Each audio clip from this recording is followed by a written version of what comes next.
The United States and other countries have imposed sanctions on Afghanistan in an attempt to pressure the Taliban to change its behavior. And nearly $3.5 billion of Afghan assets were frozen.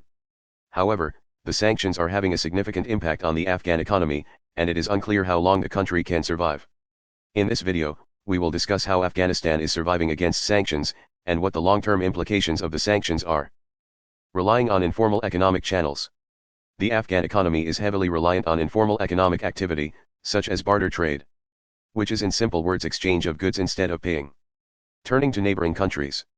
Afghanistan's neighbors, such as Pakistan and Iran, have been providing economic assistance to the country.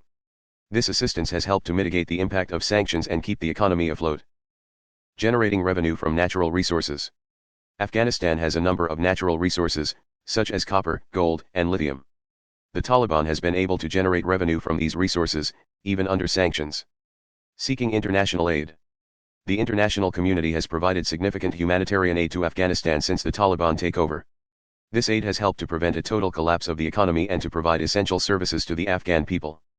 The United States has provided more than $1.1 billion to respond to a humanitarian crisis in Afghanistan since August 2021. However, the sanctions are having a significant impact on the Afghan economy. The value of the Afghan currency has plummeted, inflation has soared, and food prices have skyrocketed.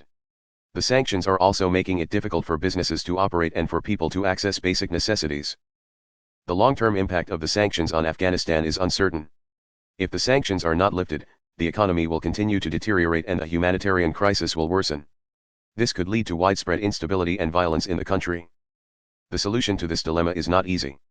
It may involve a combination of sanctions, diplomacy, and humanitarian aid. The international community will need to find a way to balance its desire to pressure the Taliban with its need to help the Afghan people.